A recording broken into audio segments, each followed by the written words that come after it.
Saudaraku yang dikasihi Tuhan, selamat pagi berkah dalam. Ojo lali bahagia. Saudara, kita memberi senyum hari ini Rabu 8 Februari 2023. Mari kita awali permenungan kita dengan tanda kemenangan Kristus dalam nama Bapa dan Putra dan Roh Kudus. Amin. Permenungan kita diambil dari Injil Markus bab 7 ayat 14 sampai 23.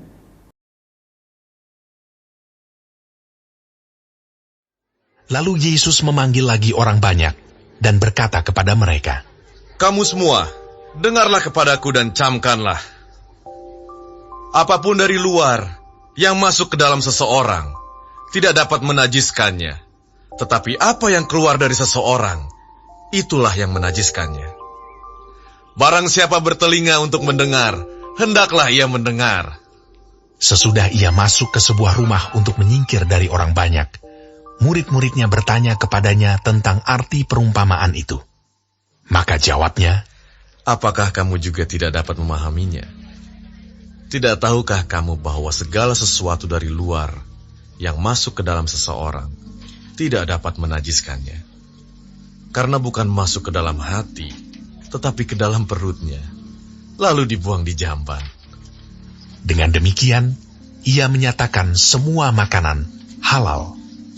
Katanya lagi, "Apa yang keluar dari seseorang, itulah yang menajiskannya.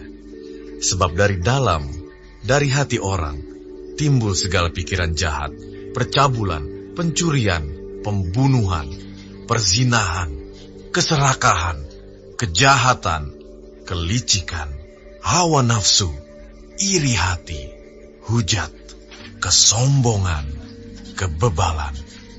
Semua hal-hal jahat ini timbul dari dalam dan menajiskan orang."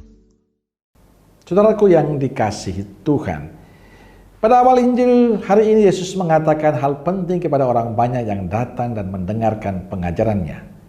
Apapun dari luar yang masuk ke dalam seseorang tidak dapat menajiskan dia. Tetapi apa yang keluar dari seseorang, itulah yang menajiskan. Yesus mengatakan dengan sangat jelas bahwa kebaikan yang sesungguhnya adalah sesuatu yang ada dalam hati. Jadi bukan soal penampilan luar, bukan soal sesuatu yang di luar diri, tapi yang ada dalam hati.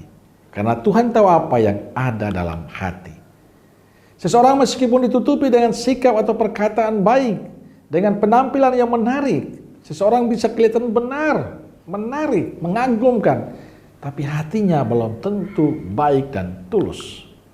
Inilah kita. Kita cenderung ingin dipuji, ingin dikagumi, ingin dihormati, ingin dihargai. Kita ingin diakui, kita ingin kelihatan istimewa dari penampilan kita. Bagi saya itu tidak salah. Yang menjadi masalah kalau kita hanya sibuk mengurus bagian luarnya sampai melupakan hati kita yang perlu kita tata dengan baik. Karena itu Yesus mengatakan yang terpenting adalah isi hati kita yang tulus dan jujur. Yang Yesus butuhkan dari kita adalah hati yang tulus dalam mencintai Kristus. Hati yang tulus dalam melayani sesama kita. Sebab ketulusan kita akan menjadi berkat bagi sesama. Bagi Yesus, setiap orang yang memiliki hati yang tulus dan jujur akan berbuah dalam perilaku hidup yang baik. Maka bukan soal apa yang masuk dalam hati yang menajiskan, tapi sesuatu yang keluar yang menajiskan. Bila hati kita busuk, maka hasilnya juga perilaku yang busuk. Tapi bila hati kita penuh damai dan sukacita, maka hasilnya berkat bagi sesama. Saudaraku yang dikasihi Tuhan, kita bisa menilai perilaku kita. Bila kita selalu marah, selalu berperilaku tidak menyenangkan, benci, dendam, iri hati, itu tandanya hati kita perlu diperbaharui. Demikian sebaliknya, bila kita selalu tulus dalam segala hal, murah hati dalam peduli, tandanya hati kita penuh dengan kebaikan. Karena itu jaga hati kita agar selalu berbuah kebaikan dan kebenaran dalam hidup. Amin.